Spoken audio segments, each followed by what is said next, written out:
Hey, what's up YouTube? Dan the Fix-It Man. Got another quick video here for you.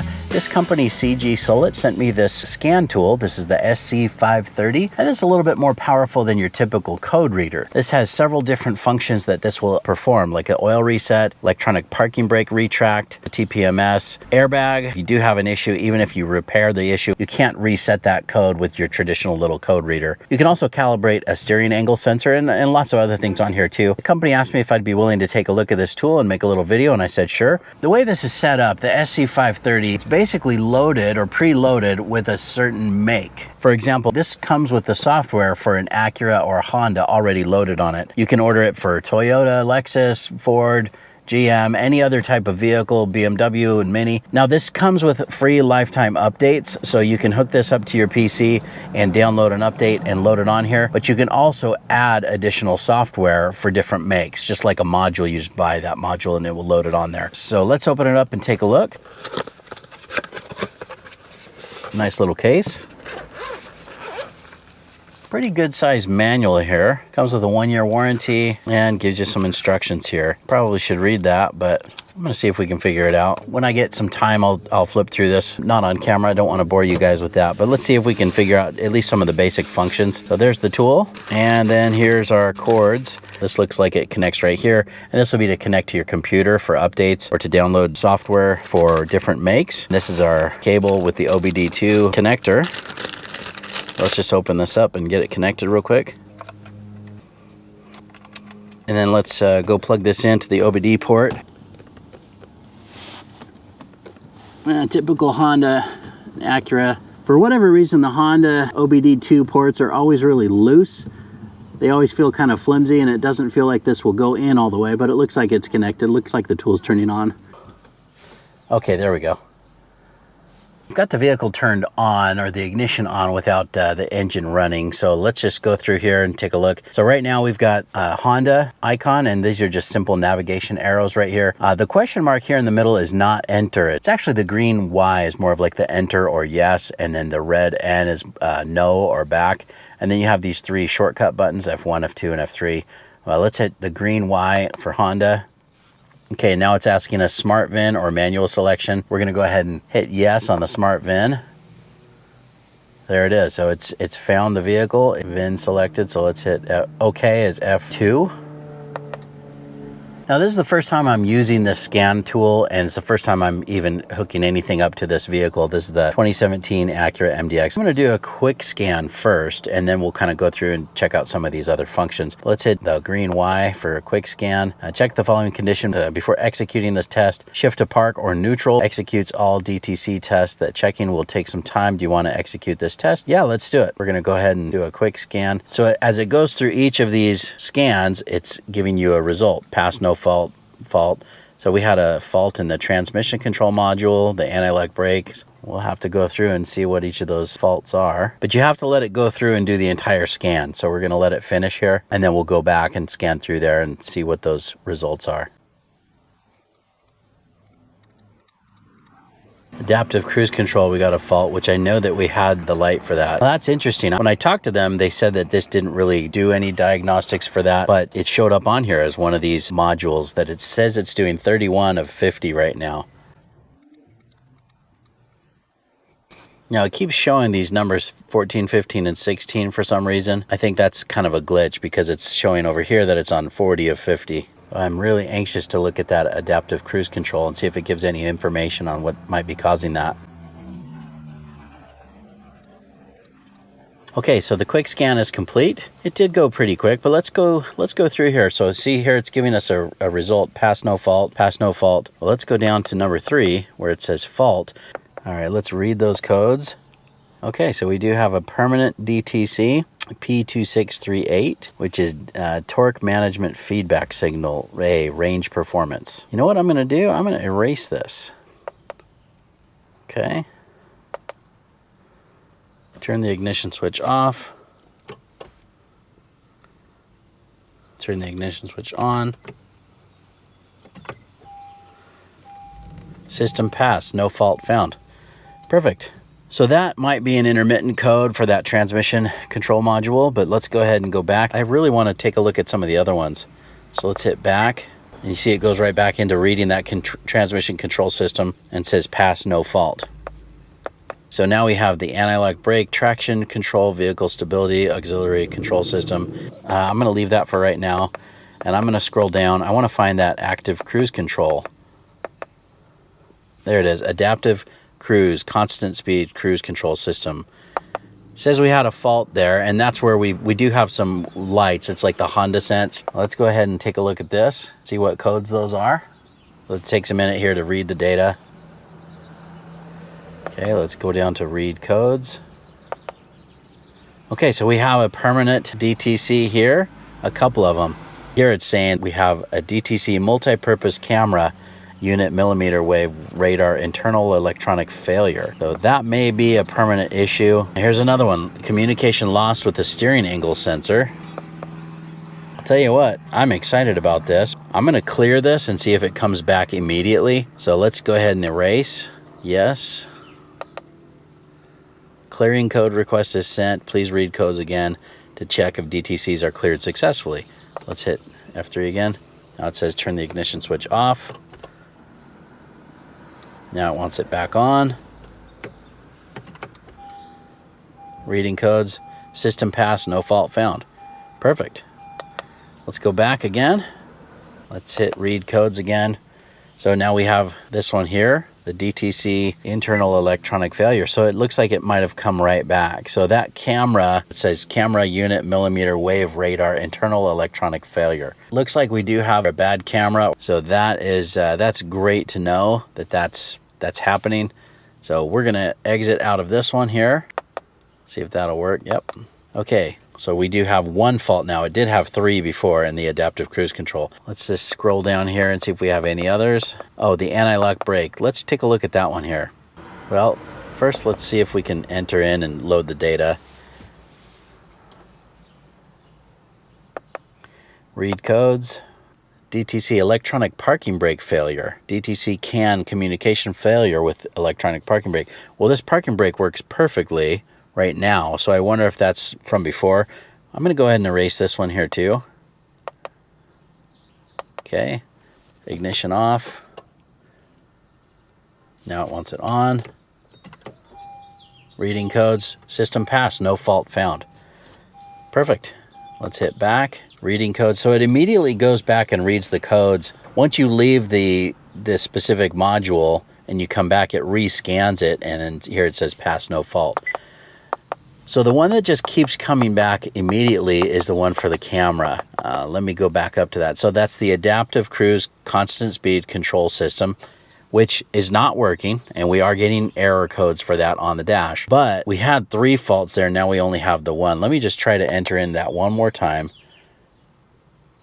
And I'm probably gonna take a picture of this with my phone, or let's see if we can read any live data from the camera. So let's actually scroll down to live data. So this is actually just telling us all of the options for live data. Vehicle speed, each wheel speeds, yaw rate. So this has the yaw rate sensor output. Oh, that's nice. Steering angle. Let's check the steering angle on this. So let's select that and then OK for F3. So I think the car needs to be on for this to work. So let's start the car. Steering angle is at 0. Now it's, there we go. So it's working. No, that doesn't look right. It shouldn't be 3,000 and change. Look at that. So 1545. So it's going that direction. Then we get back to 0. And then here now it's saying 38, 37, 3750. I think that thing is out of whack. Definitely going to look into that one because that doesn't seem right to me as far as the value or unit there. So good to know. We're going to deselect that. Let's go down to something else. Let's go down to the, there we go. So this is the set switch or the resume switch, which is here on the steering wheel. Let's try that. So the set switch. And let's hit OK. So right now it's released. Pushed. If I hold it down, you see it goes to push. Let go, says release. So a lot of people that are diagnosing some of these cruise control issues, they're replacing these cruise control buttons. But you can go through and test each button one at a time, which is really cool. You can see that that value is showing that it is pushed, because what will happen is you won't be able to turn on your cruise control because of the other fault or the other issues. People are just guessing and maybe changing these buttons. So this will save you some parts, of course, but this is working great. Let's go out of here. Let's go down and do the resume switch also. Oh, the gap. Okay, that's this one here. Let's hit that, and let's hit the main switch and the LKAS, which is this bottom one here. Okay, now we're gonna hit OK. Oh, one of those, the LDW, I think is the lane departure warning. So I might have pushed the wrong one there. But let's take a look. So these are all off and released. So let's hit the main. Main is on. That's good. Main is off. The LKAS switch, I believe, is this one here. Yep, showing that it's pushed.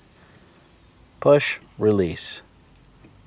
Push, release. This one right here, I think, is the gap switch. Yep, see right there, it said push and release. Push, release. And then the resume, push, release, push, release. So all of these buttons appear to be working perfectly. In some of the forums, I was watching some people trying to diagnose this, the lane keep assist and the adaptive cruise control, and they're saying, oh yeah, you know, we needed to change the button. But I don't really know that they're going through and testing these. Even dealerships are saying, oh yeah, you need to change the button.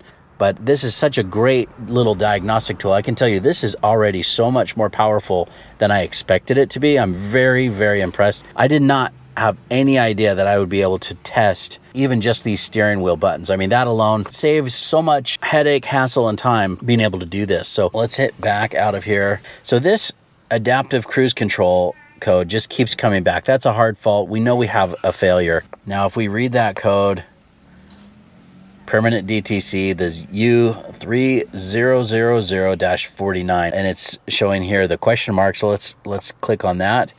And it's saying multi-purpose camera unit / millimeter wave radar internal electronic failure. Possible failures: camera unit malfunction, failure of mating connector of camera unit. Note, DTC is different in indicated broken contents and measure unit depending on vehicles. Check the service manual for details.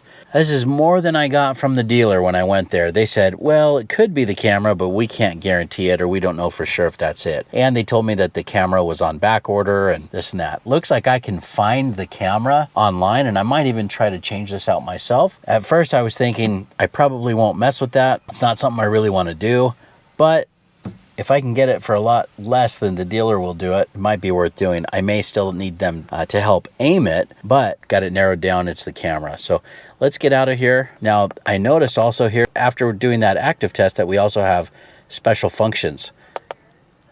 And check that out, radar aiming and static camera aiming. I can't believe that that's even an option on here, which is so cool. You probably have to have some things set up, but let's take a look here real quick. Let's hit enter and see what that does. So this function is used for radar aiming. Refer to the service manual for details and the procedure.